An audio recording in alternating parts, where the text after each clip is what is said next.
কাৰ আধাৰত অসম চৰকাৰে এখন নিৰ্দেশনা দি অসমত কা বলবৎ কৰাৰ সপক্ষে নিৰ্দেশনা দিছে, যিটোক আমি সদৌ অসম ছাত্ৰ সন্থাই দুৰ্ঘোৰ বিৰোধিতা কৰিছোঁ, প্ৰতিবাদ কৰিছোঁ আৰু এই কথাই মানি নলওঁ।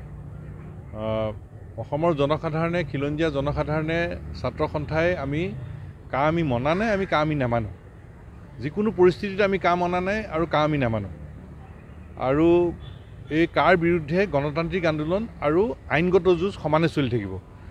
কাৰণ অবৈধ বাংলাদেশীক ৰক্ষণাবেক্ষণ দিয়া এই অসাংবিধানিক সাম্প্ৰদায়িক অসম চুক্তি উলংঘাকাৰী খিলঞ্জীয়া বিৰোধী উত্তৰ পূৰ্বাঞ্চল বিৰোধী এই আমি নামানো।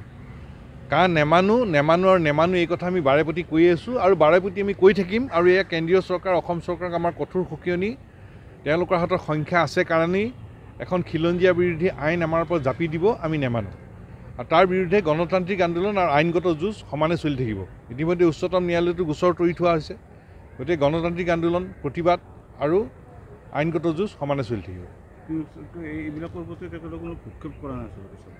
প্ৰথম কথাটো হ'ল তেওঁলোকৰ হাতত সংখ্যা আছে কাৰণে এখন আইন আমাৰ ওপৰত জাপি দিব, আমি মানি ল'ব লাগিব, নামানো। কাৰণ কাখন হ'ল আমাৰ খিলঞ্জীয়া বিৰোধী, উত্তৰ পূৰ্বাঞ্চল বিৰোধী, অবৈধ বাংলাদেশীক ৰক্ষণাবেক্ষণ দিয়া এখন সাম্প্ৰদায়িক অসাংবিধানিক অসম চুক্তিক উলংঘাকাৰী এখন আইন। আমি এইখন আইন কিয় মানিম?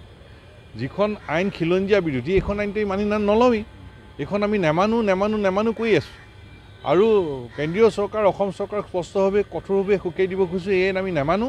ইয়াৰ বিৰুদ্ধে প্ৰতিবাদ হৈছিল, প্ৰতিবাদ হ'ব আৰু আইনগত যুঁজ সমানে চলিব। গণতান্ত্ৰিক প্ৰতিবাদ আৰু আইনগত যুঁজ সমানে আগবাঢ়ি যাব।